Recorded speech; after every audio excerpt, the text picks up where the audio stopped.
This shit finna kill these niggas. Go, Grizz.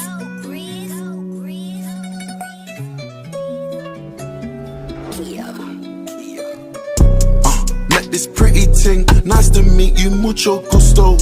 Sweeter than a churro, she call me Papi Chulo. Yeah, I'm single, baby girl, but how about you though? Tryna make you my number one, tryna make you my numero uno. Sweet, sweet, sweet, sweet, sweet, sweet, sweet, sweet, sweet, sweet, sweet, sweet, sweet, sweet, sweet, sweet, sweet, sweet, sweet. Bismillahirrahmanirrahim. Assalamualaikum warahmatullahi wabarakatuh. Hello everyone, what are you feeling today?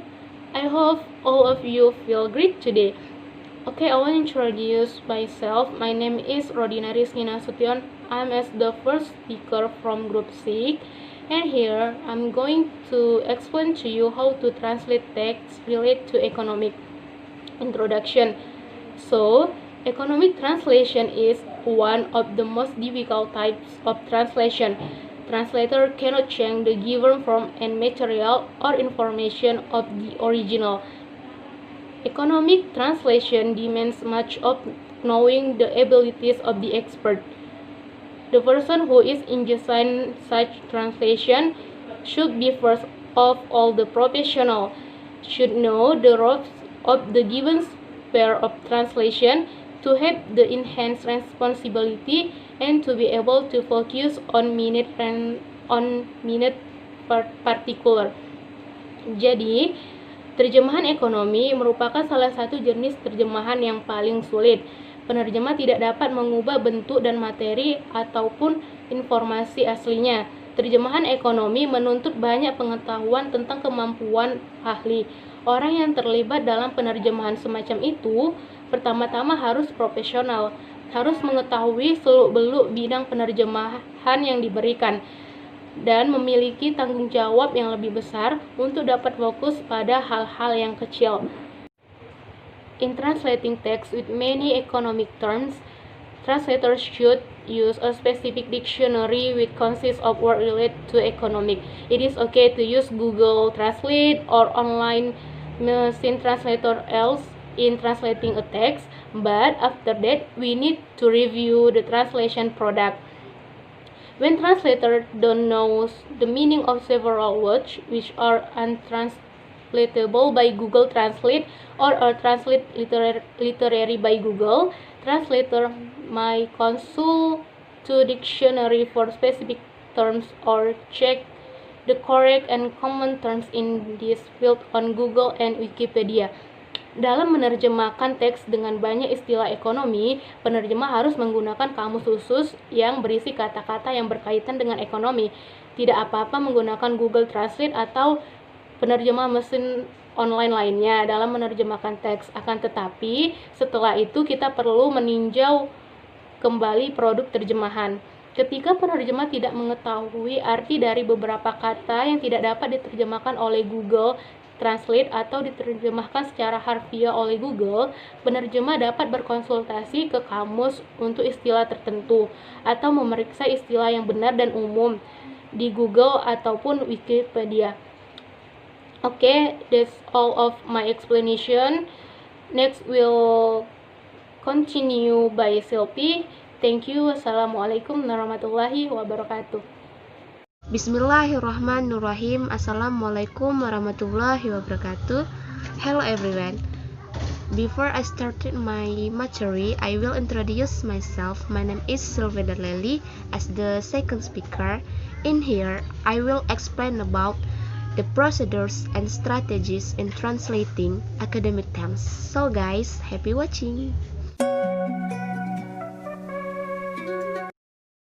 Many words in the domain of economy worth attention are appropriate in usage and storage. The economic terminology was formed over centuries and its roots can be traced back into the ancient past. Nowadays, this terminology is marked by globalization and the interpretation of different cultures, which leads to a large number of borrowings and neologisms, making the terminological word. stop complicated and discreting difficulties during the process of economic terms translation. There are some procedures and strategies for translating economic terms. We can distinguish two types strategies a translator can use in order to avoid mistakes during the translation process. These two types are called direct translation and indirect translation. Direct translation procedures include loan transfer, loan translation, and literal translation. The first is loan transfer, is the incorporating of one word in another language. The second is loan translation, applies to syntax rather than lexical units. The third is literal translation, is also called word-for-word translation. Indirect translation procedures are represented by the first is transposition, is an oblique procedure that consists of replacing one grammatical class by another without changing the meaning of the message. The second is modulation, involves two types of translation techniques, generalization and specification. The third is adaptation. It is defined as a procedure which can be used whenever the context refers to the information of the original text. The fourth is omission, the elimination or reduction of parts of the text. The fifth is expansion, making explicit information that is implicit in the original either in the main body or in footnotes of glossary. The sixth is updating, the replacement of outdated information by modern equivalents. The seventh is situational equivalence, the insertion of a more familiar context than the one used the original. And the eighth is situational inadequacy, where the context refers to in the culture text does not exist in the target culture. And the ninth is genre switching. A change from one discourse type to another often entails a global recreation of the original text. And the tenth is equivalence. If a specific linguistic unit in one language carries the same intended meaning. And the 11 is addition. The translator adds a word or word combination in order to specify the meaning. And the 12 is concretization. Is used when something in the target language is usually expressed using concept with narrower meaning. And the 13 is transformation. Transformation involves changing the order of words in the target text as compared to the source text. And the 14 is loss of meaning compensation. Loss of meaning compensation involves adding to or reinforcing a target text in one place for something that has not been in the source text. And the 15 is sentence integration. Sentence integration involves combining two or more sentences in one. And the 16th is antonymic translation. Antonymic translation involves translating a clause or phrase containing a negotiation using a clause or phrase. And the 17th is fragmentation. Fragmentation involves splitting one complex or compound sentence into or more simple sentences.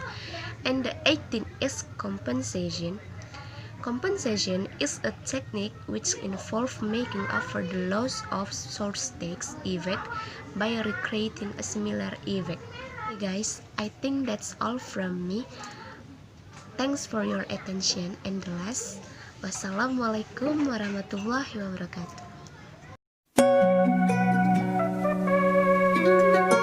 Bricks, that shit finna kill these niggas. Go, Chris. Okay, Assalamualaikum warahmatullahi wabarakatuh. My name is Muhammad Hadi'id Alifti. Want to explain about my material direct translation procedures. First, an indirect translation procedure. First is loan transfer. Loan transfer is the incorporation of one word in the another language. The translator uses it when there is no equivalent in the target language in order to preserve the flavor of the national culture. The second one is loan translation. Applies to syntax rather than lexical units. And the third is literal translation, that also called word-for-word translation. And the second is indirect translation procedures are represented by first is transposition. Transposition is an oblique procedure that consists of replacing one grammatical class by another without changing the meaning of the message. And the second one is modulation.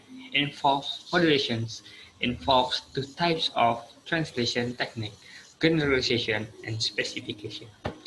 And the third is adaptation, that defined as a procedure which can be used whenever the context refers to information of the original text which does not exist in the culture of the target text. The fourth is omission. Omission is the elimination or reduction of parts of the text. Some unimportant details may be skipped in favor of rather important facts. E. Expansion. Expansion. Expansion is making explicit information that is implicit in the original either in the main body or in footnote of or a glossary. And the sixth is updating. Updating is the replacement of outdated information by modern equivalent. So the outdated information replaced by modern information to renew the translate. G, or the seventh is situational equivalence. Situational equivalence is the insertion of a more familiar context than the one used in the original. Eight is situational inadequacy, where the context referred to in the source text doesn't exist in the target culture. Nine is genre switching, is a process to change from one discourse type to another. Example is like from adult to children's literature, or from teenagers to children's literature, often entails a clever recreation of the original text. Assalamualaikum warahmatullahi wabarakatuh. I'm Nur Ainun. I'm as a first speaker from Group 6 and I want to explain about indirect translation procedures. The first is equivalent. If a specific linguistic unit in one language comes the same intent, meaning, or message encoded in a specific linguistic medium in another, then these two units are considered to be equivalent. And then addition. The translator adds words or words combination in order to specify the meaning. Then transformation involves changing the order of words in the target text as compared to the source text. Next, loss of meaning compensation involves adding to or reinforcing a target text in one place for something that hasn't been in a different place in the source text. Then fragmentation involves splitting one complex or compound sentence. And then anatomic translation involves translating a clause or phrase containing a negation using a clause or phrase that doesn't contain negation and vice versa. And next, sentence integration involves combining two or more sentences in one. And for the last, compensation is a technique which involves by recreating a similar effect in the target text documents that are specific to the target. And the next, I want to explain about terms related to economics. Following are some terms related to economics in English and its translation in Indonesia. Like a back runner adalah dinomor duakan. And then opposite by dibagi oleh. And abstract way artinya adalah menjauh. For example, in general English, bunga is flower, but in economic terms, interest is bunga. Be careful in translating. For example, in general English, bunga is flower, but in economic terms, interest is bunga. Be careful in translating economic texts. And I think that's enough about my explanation. Thank you and Assalamualaikum warahmatullahi wabarakatuh.